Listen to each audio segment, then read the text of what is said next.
Ouais, bien. Alors, on va parler d'immobilier effectivement parce que forcément, ayant vécu en France, on a, excusez-moi, il faudrait que j'arrive à enlever cette petite chose là-haut. Bon, c'est pas grave. Lorsqu'on a des revenus locatifs en France, on a quelques avantages. Un revenu qui est récurrent, qui est relativement stable, et puis surtout, un attachement particulier à ce bien. Autrement, pourquoi le garder?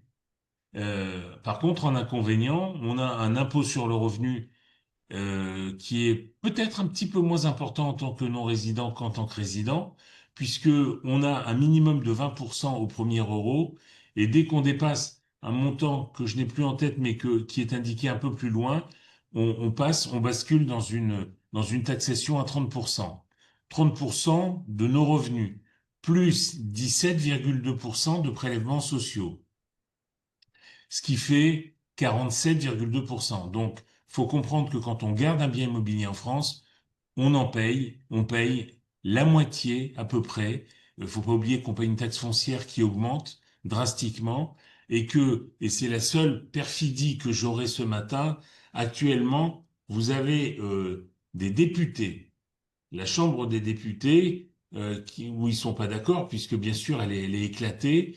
Vous savez bien qu'en France, on n'a pas de majorité et on en est au quatrième ou cinquième Premier ministre en moins d'un an. Et ils sont en train de concocter des hausses d'impôts drastiques au lieu de s'intéresser à la seule chose qui pourrait permettre de sortir la France de l'ornière, à savoir des baisses de charges. Donc, on est dans un mouvement actuellement qui est dans le sens de l'augmentation des impôts. Je disais simplement que je reviens à mon propos, quand on est en Israël, ben, il faut noter des frais plus lourds liés à l'éloignement, tant en gestion qu'en fiscalité, mais surtout en gestion. Donc, il faut bien comprendre qu'on est loin et que s'il y a quelque chose à changer, le gestionnaire ou le locataire va faire venir un plombier et pour un joint, ça va vous coûter 800 euros. Voilà. Et malheureusement, un doute s'insinue sur la perception des loyers aussi régulière que dans le passé. Suite aux dommages, je reparle un tout petit peu du Covid, puisqu'il y a certaines personnes qui se sont retranchées derrière le Covid pour ne pas payer leur loyer. Mais cette période est révolue. Voilà le montant important, 27 519 euros. C'est le montant de revenus locatifs, c'est-à-dire un peu plus de 2 400 euros par mois, et c'est ce montant qui fait payer une taxation à 20% plus 17,2 de prélèvements sociaux. Et si on est au-delà, effectivement, 30%. Donc, je parle des revenus locatifs en termes de revenus fonciers ou revenus de location meublée, mais là, il y a des abattements particuliers qui sont en train de sauter drastiquement, puisque la France est vraiment opposée aujourd'hui euh, à ce contournement qu'ont eu certains propriétaires de revenir à la location meublée. Donc, elle est très fortement, beaucoup plus fortement taxée dans la loi de finances actuelle. On en saura plus vraiment dans quelques jours. Faut pas oublier que derrière la Chambre des députés, il y a le Sénat. Euh, voilà. Alors, fixé à 20% jusqu'en 2018, ce taux minimum est désormais établi à 30%, en faisant un compromis avec le Sénat, l'Assemblée nationale a décidé d'inclure un seuil en deçà duquel le taux d'imposition reste à 20%. Donc, 20% jusqu'à 27 519, 30% au-delà. Voilà. La présentation, vous l'avez déjà. Les prélèvements sociaux, j'insiste, mais c'est relativement important.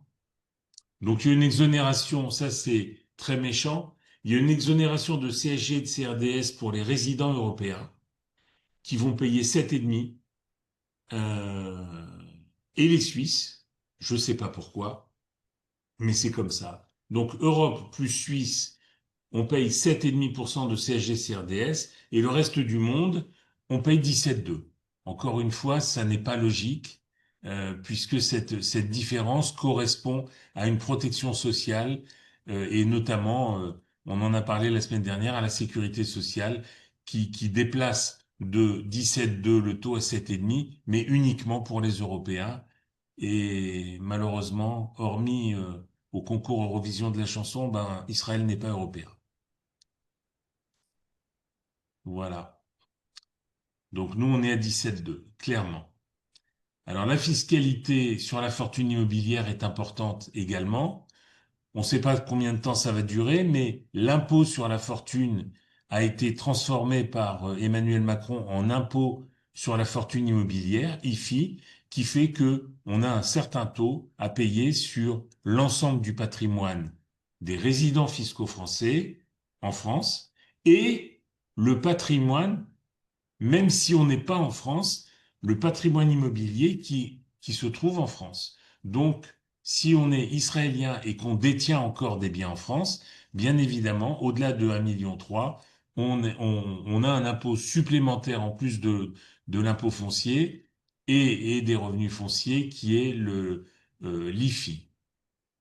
Le régime des plus-values des particuliers, là, il y a un petit avantage, il faut le savoir, c'est qu'il y a un délai fixé à 10 ans pour un abattement de 150 000 euros sur une plus-value immobilière.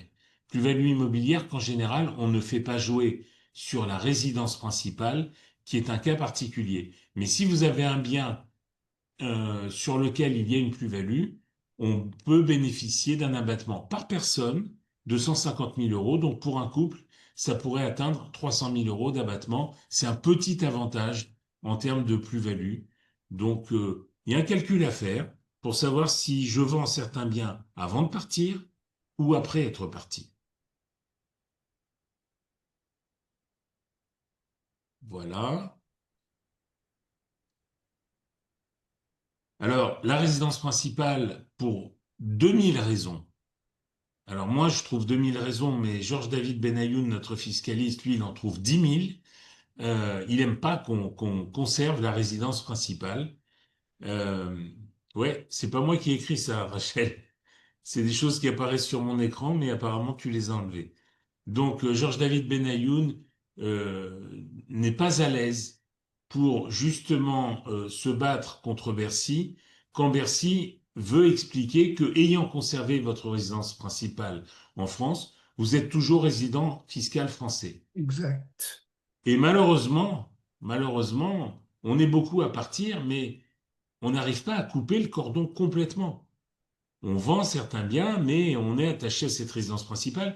Et d'autant plus que souvent, on a des enfants, des petits-enfants, on revient. Donc, tout en comprenant la situation, il faut essayer de vendre sa résidence principale, d'autant plus que nous sommes toujours exonérés de plus-value sur la résidence principale et on peut la vendre soit avant d'être parti, soit avant le 31 décembre de l'année N+1. Donc, pour vous donner une idée, c'est pas une bonne idée de partir si on n'a pas vendu sa résidence principale le 28 novembre, le 28 octobre de cette année, parce qu'on a jusqu'au 31 décembre de l'année prochaine pour la vendre. Par contre, euh, si on décale son alia au 1er janvier 2025, il y a d'autres inférences fiscales, mais en termes de résidence principale, on aurait jusqu'au 31 décembre 2027 pour pouvoir la vendre et être exonéré de plus-value. Il faut savoir quand même que c'est dans les tuyaux de Bercy, c'est dans les tuyaux des sénateurs, des députés, d'essayer de taxer cette résidence principale parce que c'est vraiment la seule chose sur laquelle on gagne de l'argent en France, vraiment, du vrai argent. On a acheté un bien à 500 000 euros, on le revend à 800 000, on a 300 000 dans la poche, il n'y a pas un euro d'impôt de plus-value, pas un euro de prélèvements sociaux qui s'appliquent sur la résidence principale. Donc, je pense que pour beaucoup de raisons, il vaut mieux la vendre, quitte après à à trouver un autre moyen de revenir. Si on revient un mois ou 2 mois dans l'année, on prend un Airbnb, et en plus, on peut être très très proche des enfants, des petits-enfants. Alors, si maintenant on veut partir 3 mois en Israël et rester 9 mois en France, c'est un autre sujet. Voilà. J'ai dit ce qu'il y avait à dire sur la résidence principale. Alors, c'est important de parler des droits de succession parce que Israël n'applique aucun droit de succession. mais la France continue d'en appliquer dans 2 cas précis. Premièrement, si les biens continuent d'être en France, donc il est normal, en tout cas en tant que Français, tomber dedans comme Obélix quand j'étais petit, ça me paraît, et biberonné à la fiscalité française, ça me paraît normal que la fiscalité française s'applique aux biens qui sont toujours en France. Donc, libre à vous de les laisser et de vous faire taxer. Euh, Deuxième sujet où là je ne suis pas d'accord parce que la France est le seul pays au monde à avoir institué cela, c'est que vous pouvez très bien vivre en Israël toute l'année, ne pas mettre un pied en France. Vous pouvez très bien ne pas travailler en France, travailler en Israël ou être retraité en Israël, avoir la totalité de vos biens et de votre patrimoine entre Israël, et vous savez que je revendique aussi un contrat d'assurance vie de très bonne qualité au Luxembourg, on en reparlera dans une autre session, eh bien, vous pourrez toujours vous faire taxer en droit de succession si vos héritiers sont en France. Voilà, il faut le savoir, c'est les 2 cas précis. Alors, les droits de succession sur le patrimoine présent sur le sol français, c'est sur l'immobilier, c'est sur les comptes en banque qu'on conserve, c'est sur les contrats d'assurance vie souscrits en France. Vous pouvez très bien avoir souscrit un contrat d'assurance vie, en être très satisfait, partir vivre en Israël, décéder dans 42 ans, 6 mois et 17 jours. Mais s'il a été souscrit en France, au moment de la succession, même si on n'a pas d'héritier en France, il sera taxé en France. Simplement parce qu'il a été souscrit en France. Et bien évidemment, si un héritier se trouve être résident français, alors je vous ai mis le barème des droits de succession. Après un abattement de 100 000 euros, il faut savoir qu'on a des petites tranches, 8 000 à 5%, entre 8 000 et 12 000 à 10%. Bon, comprenez bien que dès que vous dépassez 16 000 euros de transmission, 15 932 euros, on est dans une grosse tranche à 20% qui va jusqu'à 500 000. Après, il y a la tranche à 30, à 40 et à 45. Et encore, là, on est en ligne directe, parents, enfants.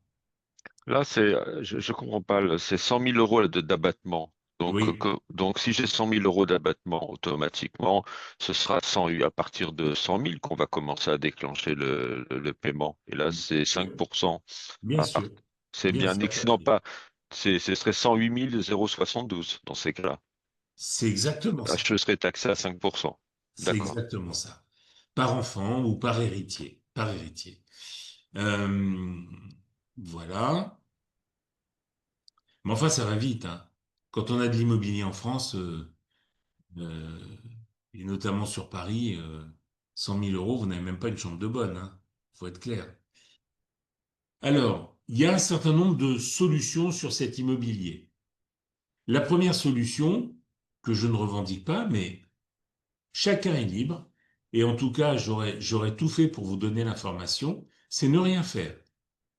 Dans ces conditions, les inférences, c'est qu'on va continuer à payer de l'impôt sur le revenu, sur les revenus locatifs de cet immobilier, parce que j'imagine que vous ne gardez pas un bien qui est vide, ça ne présenterait aucun intérêt. Vous payerez de l'impôt sur la fortune immobilière, des frais de gestion car vous êtes absent, et des droits de succession inchangés, on vient d'en parler.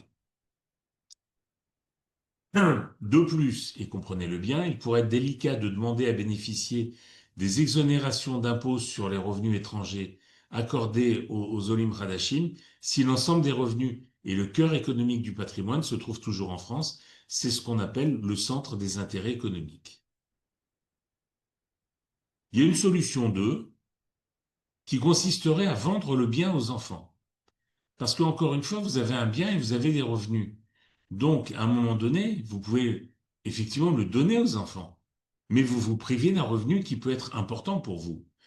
Par contre, si vous avez un attachement particulier à ce bien, autant le vendre pour ne pas vous retrouver dans la solution 1 de rien faire, et effectivement, ne plus avoir, si vous retirez le produit de la vente de la France, ne plus avoir cet impact de droit de succession. Alors, vendre le bien aux enfants, on conserve ainsi le bien dans la famille et on met en place un crédit, une époque où les taux n'ont jamais été aussi bas, mais ça commence à monter vite. Alors là, cette phrase, j'aurais dû la changer parce que clairement, il y a 3 ans, on avait des taux qui étaient très bas et puis ils ont monté et maintenant, ils redescendent. Donc, on est dans une phase où là, on repasse en dessous des 3%. Alors, je sais bien que il y a 3, 4 ans, on avait des taux à 1% sur 20 ans. Donc ça, c'était absolument magique. Mais il faut savoir aussi qu'il y a 15 ans, il y a 20 ans, il y a 25 ans, il y a 40 ans, mes parents ont acheté leur appartement avec un taux à 13 ou 14%. Et on n'en est pas mort et on a remboursé le crédit. Donc, des taux à 3% restent très, très raisonnables, notamment, et là je parle aux Franco-Israéliens qui vivent déjà en Israël, par rapport aux taux qui sont pratiqués en Israël et qui sont bien plus élevés. Voilà. L'inférence, bah, c'est que l'impôt sur le revenu, l'impôt sur la fortune immobilière, les frais de gestion, etc., tout ça, c'est pour les enfants. C'est plus pour vous. Plus de déclarations à faire. On pourra se poser la question de l'assujettissement de la SCI si ce bien est acheté dans une société civile immobilière, à l'impôt sur le revenu ou à l'impôt société, mais c'est trop technique pour dans le survol qu'on fait ce matin pour entrer dans ce détail, mais je suis à votre disposition pour en parler. Le montant retiré de la vente permettra un placement substitutif afin d'obtenir un revenu récurrent supérieur à l'ancien loyer. Pourquoi supérieur? Parce qu'avant, vous étiez taxé en impôt sur le revenu pratiquement à 20 plus 17,2, 37,2, plus la taxe foncière, plus quelques trous entre deux locataires. Voilà, c'est pas plus quelques travaux de temps en temps, ça fait beaucoup. Ou si vous êtes au-dessus des fameux 27 000 que j'ai évoqués tout à l'heure, 30 plus 17,2, 47,2, plus la sauce. Donc, globalement, à mon avis, comme on a des rendements en France qui oscillent entre 4 et 5% à peu près, difficile de faire plus par rapport au prix de l'immobilier actuel.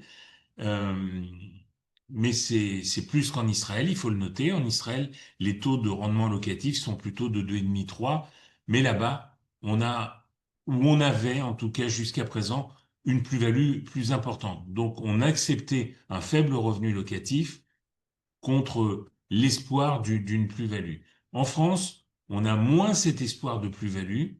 On est déjà très, très élevé par rapport au reste de l'Europe.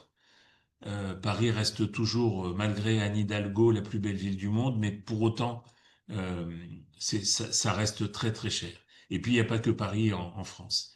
Donc, le montant retiré de la vente permet un placement substitutif avec un revenu récurrent, j'ose espérer, supérieur au revenu net après impôt que vous aviez auparavant, et surtout avec une éventuelle absence de droit de succession si le placement hors de France ou en assurance vie au Luxembourg si des héritiers habitent encore en France.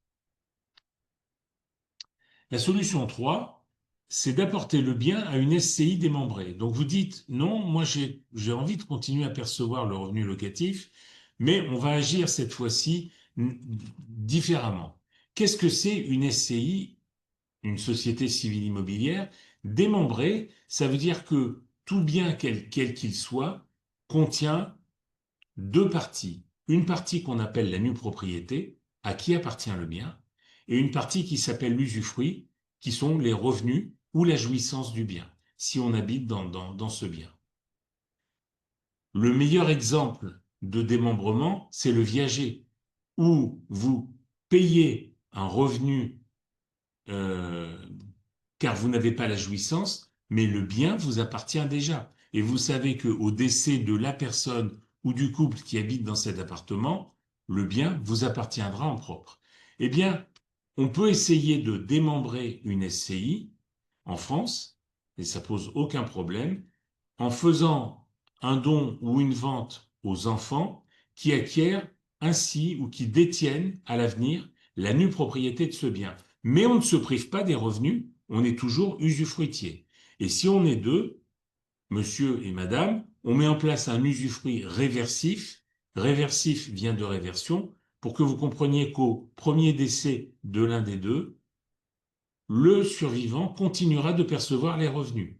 Au décès du deuxième, eh bien, effectivement, l'usufruit s'éteint pour les enfants et rejoint la nue propriété qui appartenait déjà aux enfants pour reconstituer une pleine propriété et les revenus futurs seront pour eux, mais nous, on ne sera plus là pour le voir. L'avantage Le coût de cette solution dépend évidemment de la valeur du bien, du nombre d'enfants, de l'âge des donateurs, etc. C'est une solution un peu technique. Voilà le barème de l'usufruit. Donc comprenez que pour quelqu'un qui a entre 61 et 70 ans, la valeur de l'usufruit, c'est 40%, c'est ce qu'on conserve.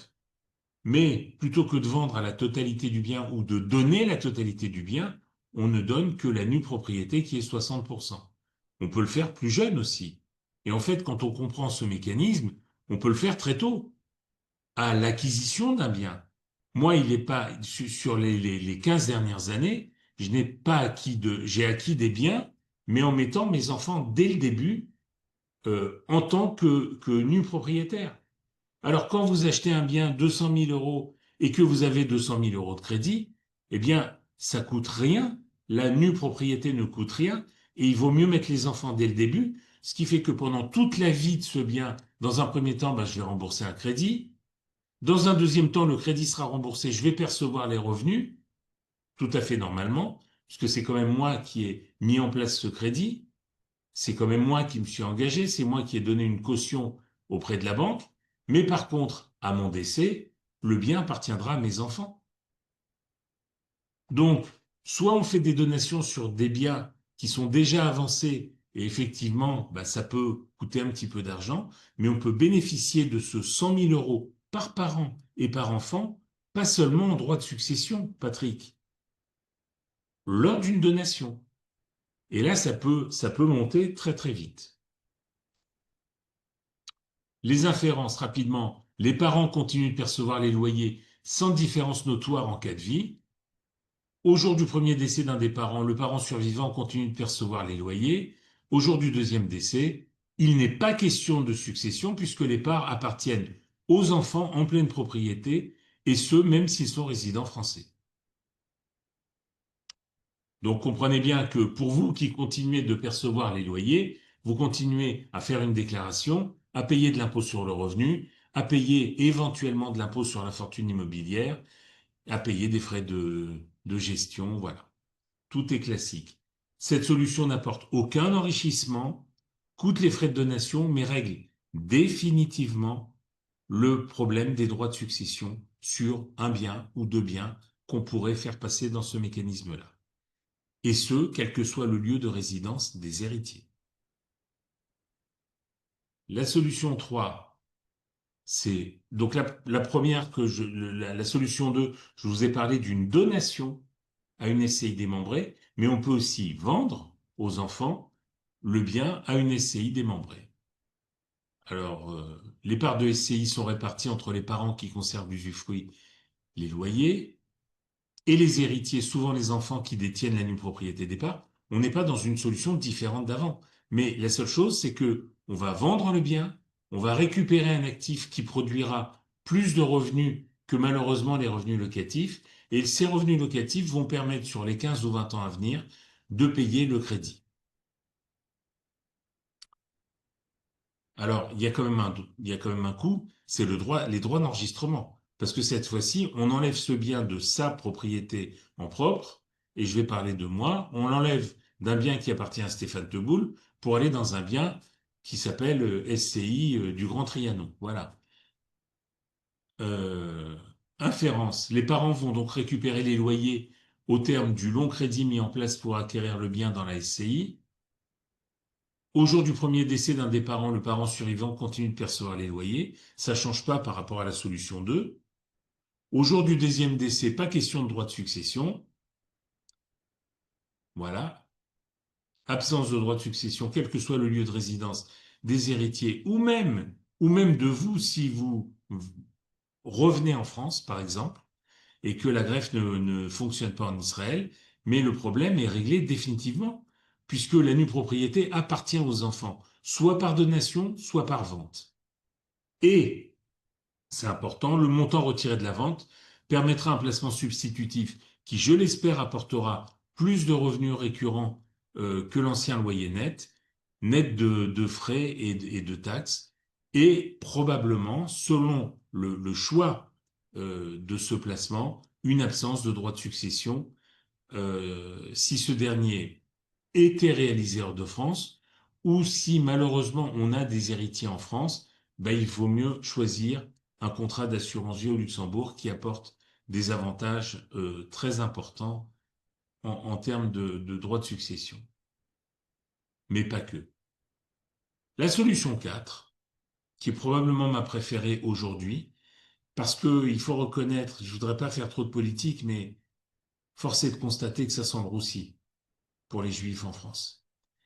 Voilà, il y a eu une augmentation des actes d'antisémitisme, donc bien sûr conservez tous les biens sur lesquels vous avez un attachement, mais un bien dans lequel il y a un locataire et qu'on gère à distance, franchement, à moins qu'il y ait un emplacement qui soit exceptionnel, à moins qu'on ait la vue sur la Tour Eiffel, je crois, ou sur la Canebière, je crois très franchement que il faut aussi penser à cette solution qui consiste à vendre le bien à un tiers.